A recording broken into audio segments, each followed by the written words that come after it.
Hello from St George's Church building. Chris and myself wanted to just give a brief update, and so we've come into the church building here to do that.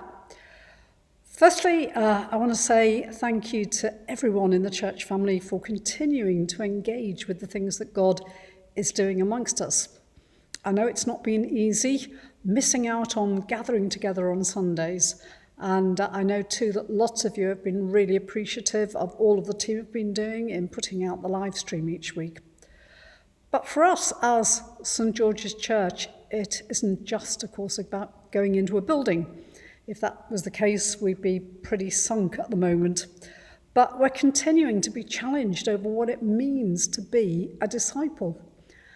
And this pandemic, with all its restrictions, is showing us more about what it means to follow Jesus. And that leads to a big thank you to those who take responsibility for missional communities and for other gatherings going on over Zoom and in homes. Without making those opportunities to meet and do life together, things would have been massively more difficult for lots of people.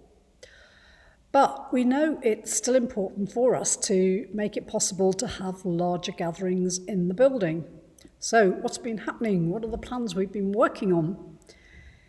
In the building, there are obviously restrictions that we have to follow, like wearing a mask, not being allowed to sing, being socially distanced, and that means we're needing to limit the number of people who can be involved at any one time, probably a maximum of about 60, including team, for any particular gathering.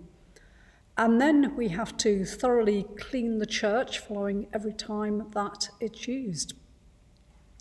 But even with the difficulties, we want to try to make it possible for those who would like to and who feel safe to experience gathered worship again. And we know that the live stream has been particularly difficult for some of our older folk who don't have internet, but also for younger families, those with little ones. So we've given priority in putting in place gatherings for those two groupings. Hence, we began our 8 o'clock communion service at the start of October and have had up to about 20 people at a time so far. And having done a trial, we're going to continue with that. Next month, we're doing the same with our Wednesday morning communion, having a trial run so that we can learn from that. And then we had a trial Sunday evening worship last weekend for people to just come and be together in God's presence and soak in an atmosphere of worship. And we're hoping to do that again at some stage.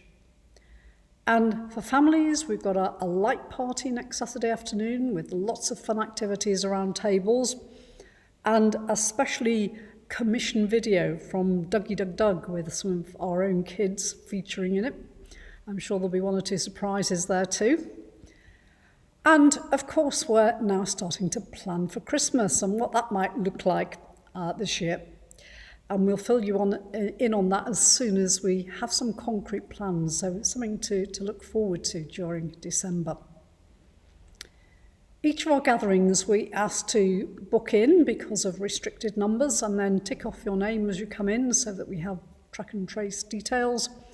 And of course, there's hand sanitizers that we ask you to use as well as you come into the building. And a word about youth. Again, we want to say a huge thank you to Lynn Williams and Ben and the team who've made it possible for Pulse, our 14 to 18s, to meet in person since the start of July. That's happening now at 6 on Sundays in Hope House Garden under the marquee at the moment. On Mondays at 7 in the extension, we have Emerge, our 11 to 14s. They've started up again, so a massive thank you again to the Emerge teams who are making that possible. And we'll be continuing with our Sunday morning live stream for the time being. But we really want to encourage you to be part of a smaller group of people meeting together, whether that's as part of a missional community or in some other way. As I said on Sunday morning from Hebrews 10, I just used the passage or the verse, don't let's neglect meeting together. So Chris is going to come now and say a little bit about some ways that we could do that.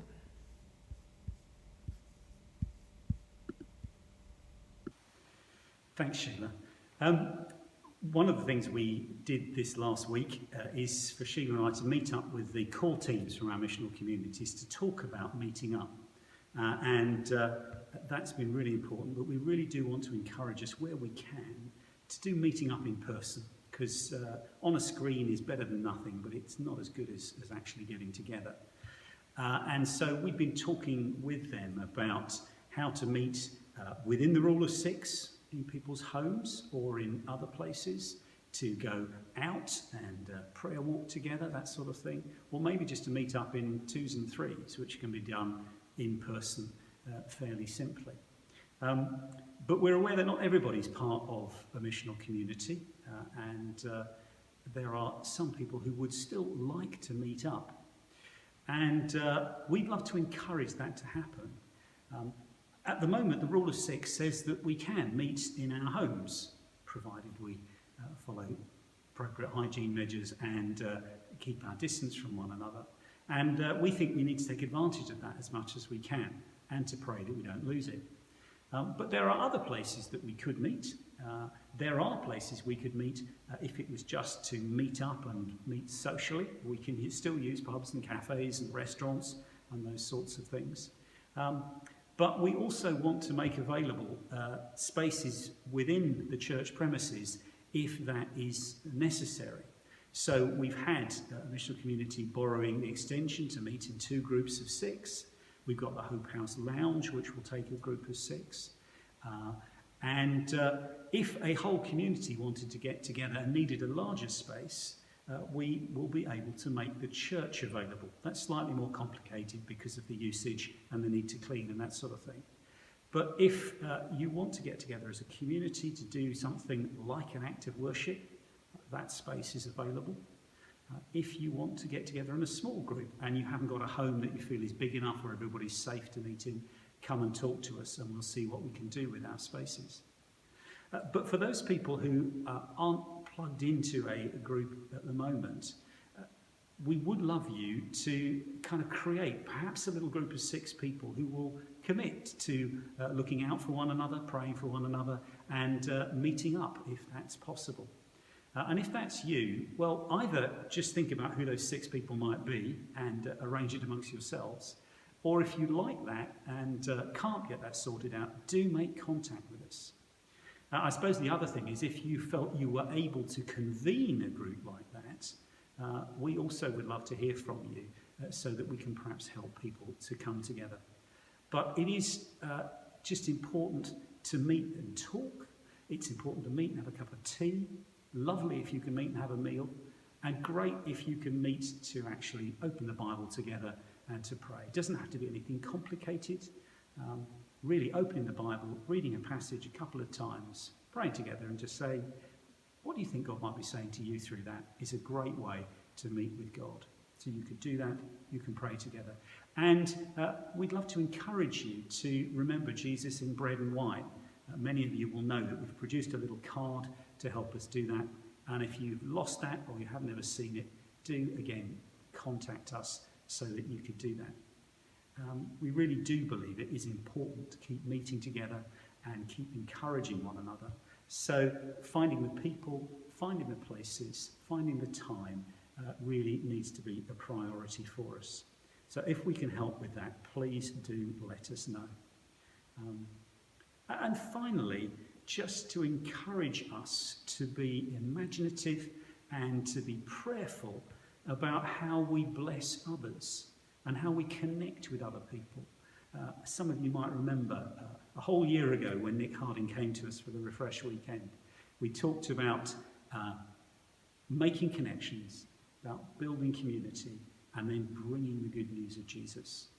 And really want to encourage everybody still to be doing those things. Where can we make connections with people? And perhaps most important, with the people who are not connected anywhere else. How then can we build community? And then how can we actually begin to reveal the good news of Jesus? That's what being the church is really about. And we want to continue to be faithful to Jesus as we do that together. Thanks very much for listening. It's great to be with you.